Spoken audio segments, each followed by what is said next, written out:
Tip number 1, don't make videos when you Hey everyone, Artfinity here, and I am back with another video. And this one's going to be a little interesting because I'm going to be coughing in it the whole time. I'm going to do my best to edit them all out so you don't need to listen to me going like Alright, the first tip I have is to be consistent.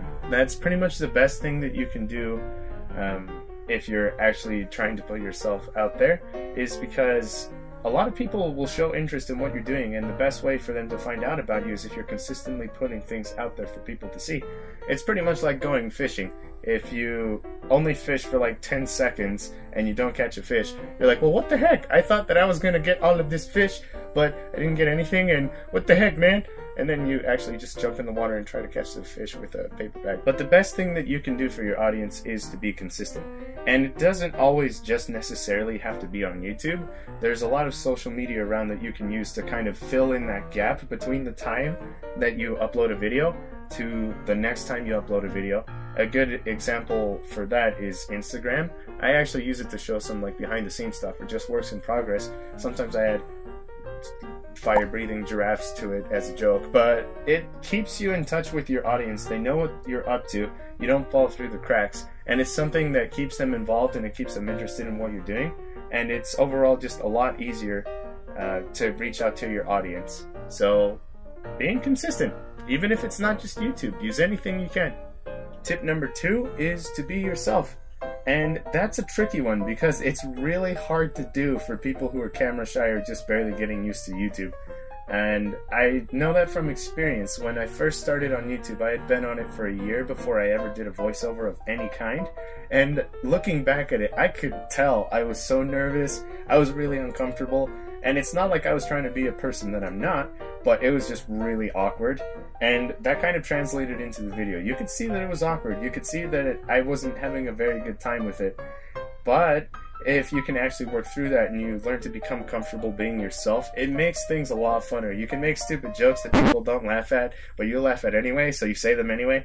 And it also just lets people know really who you are. And they're a very good judge of character. They can tell when something's off, but there is something to be enjoyed from the raw sincerity of a person.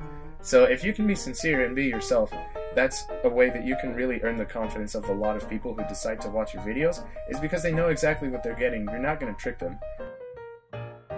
Tip number 3 is to make the kind of videos that you want to see. I was actually really surprised the first time I ever saw a speed paint that made me laugh. They broke the mold and they actually had a commentary, and they weren't really talking about what they were drawing. They were just pretty much talking about their life, and for some reason it was just really funny for me. So I think that was the first speed paint I ever watched that 5 minutes felt like it flew by, and I was just like, whoa, what the heck happened? And I was so thoroughly entertained the entire time because I was just laughing, and it was really surprising to me. I didn't know that was a thing you could do. I just thought that there was like this set of guidelines and rules you needed to follow for speed paints, but the sooner you realize there isn't a template, that's when you have complete free reign to do what you want to do. Make the kind of videos you want to see, because I guarantee that there's other people that would want to see that kind of video as well. And that's actually what made me decide that I wanted to do commentary, because they made me laugh. And I was just like, well, I have stupid jokes to tell. Let's tell them. Even if no one laughs, then I'll keep telling them just to make them suffer. Tip number 4 is don't be afraid to change things up. If something isn't working for you, change it. And if, like I said before, there's not a template to follow, if you find that it's really hard and not very entertaining for you to make the kind of speed paint that you've seen been made before, you don't need to follow it. You can make it your own way. And that's actually where your own strengths and weaknesses will show through. You can actually improve a lot with them. So if you have a certain idea or something that you're thinking to yourself, man, I wish that I could just do this, or I wish I could do this about speed paints differently, I invite you to try it. You could come up with something really cool, something that's never been done before. And that'll be a lot funner for you because you won't feel like you're following a mold, and it keeps things fresh all the time. And there's plenty of things that you could be doing. You don't always need an overhead shot for a speed paint like I'm doing right now. You could come up with something completely different. It could be like a cool cinematic camera angle. You could add in your own stupid jokes. For me personally, I decided to use editing a lot more in my videos. Based on the commentary things I say, I usually have included some really stupid edits. I should probably do this over. And then you do it.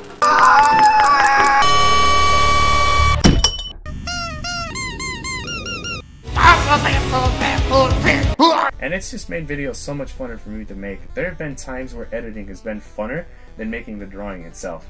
And that's just because I wanted to change things up. But I invite you to think about it. What can you do differently? Tip number 5 is do things because you want to, not because you have to. And this is definitely one of the best tips on the list in my mind, because YouTube should be something that's fun to do. It shouldn't feel like it's work. It shouldn't feel like it's something extra. Because if it's something that you don't want to do and it's something like you feel like you have to do, it becomes a task and a chore very quickly.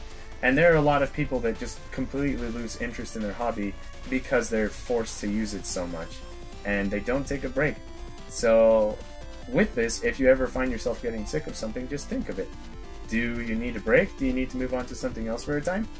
And if not, then you can just go back to the other tip I mentioned before. What can you do to change things up? What can you do to make things more interesting? Tip number 6 is one that really helps a lot, and that's to not take yourself so seriously, and that one is a huge blessing. I know that nobody likes to be made a fool of on the internet, but you also do need to understand that nobody's perfect, even if they try to be. And an amazing thing about this tip is it takes a lot of the pressure from you off of yourself, because I don't think anybody holds us to a standard that's higher than our own, and most of the time we're our own worst critic. And if we make mistakes, we tend to beat ourselves up. But if you learn to get past that, and you know that it's not the end of the world, and you give yourself a little room to make mistakes, it's not as stressful. And you can also learn from those mistakes. A good example from that is that there have been a good amount of videos that I've made the music over the commentary a little too loud. And what I've learned with that is actually about audio dynamics, which actually makes the music quieter and it makes me louder and it balances out the audio. So that means whether I'm whispering really quietly or yelling at the top of my lungs, that it's gonna sound the same. And that's actually a mistake that actually led to being a blessing. I learned something from it. So give yourself some room to make mistakes. It takes a lot of the pressure off of pretending to be perfect. Tip number 7 is to be patient. Things take time, but that's okay. And honestly, I think that that's better. So you learn a lot about yourself and about what you're doing when you learn to be patient with it. Success might not come right away, but you do also learn to appreciate what you're doing. It gives you time to improve before you have a huge audience. So instead of a million people watching you make a dumb mistake you made about editing because the commentary didn't work, you have just a couple hundred people that watch it, or even just 10 people. And it gives you a lot more room to learn and grow. If you can actually refine your skills while your channel is smaller, and then it gets bigger, you already have something a bit more professional to present.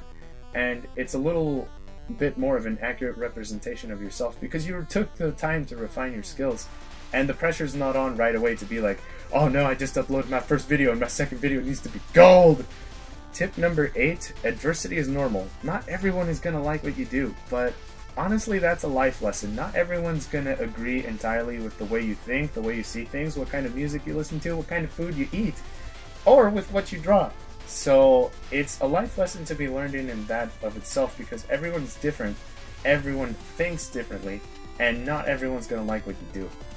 But a good thing about your support is if you're being sincere, you're being yourself, and you're doing the kind of thing you want to do, you're doing it more for yourself than you are for other people.